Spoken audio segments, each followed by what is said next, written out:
So Jens, we got this new camera, the EOS C300, and it is pretty incredible. What'd you think of the picture? The picture's awesome in this thing. I know, somehow, on a 50-foot screen, we saw it. It was just amazing. Yeah, no, people are going to like this camera. Yeah. And it needs, you know, if you want to take it to that next step, you need some cool rigging. Here's our smallest kit. We call the Recoil kit.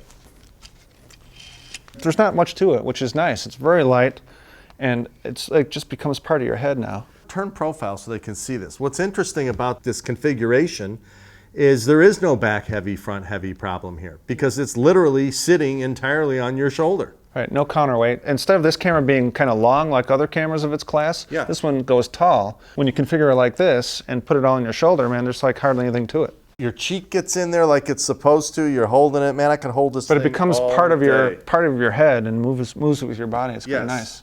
Now, it might seem a little odd that the viewfinder is so far forward, but that's part of the magic here, that it gets it back on your shoulder. Yep. You could put a follow focus on the dumb side and have somebody operate it with a whip, or you could use this hand, reach up there. Yeah, it is kind of crazy. I actually got used to it. Right, using this hand, my arm is actually on the hand grip, and it adds some crazy stability to it. Right. Let's talk about some of the components of what makes this kit. All right, it all starts with our new base plate down here. Your tripod plate can live on here even though you have that, so you can pop that off like you just did and put this on a tripod pretty quickly. Right. And we decided to try to really go for making this thing thin because this camera's kind of tall to begin with. And so it's kind of, you call it an upside down base plate, but that's it's got some strange. You call it that because the rods are up, actually almost touching the bottom of the camera to maintain the proper rod height to lens center for matte boxes and things like that. Yeah, it keeps it a low profile here.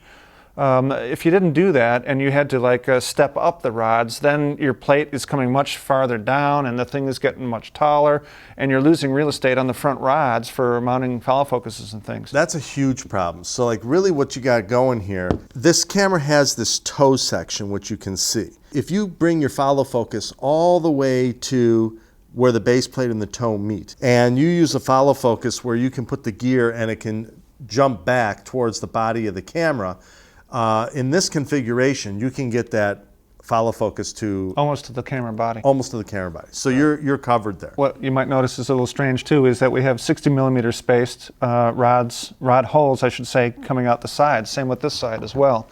And you could literally build a cage around there with rods if you want, or we have our Swiss plates that can go around. Yeah, the Swiss plate is real nice. Because it can literally go right here, and on this side of the camera where there's no, let's flip it around. On this side where there's no basic buttons or anything you need to get at, it goes flush to the camera body, and you'll have an array of 1/4 20 and 3/8/16 holes. It gives you Z-locks for mounting arms and all kinds of stuff.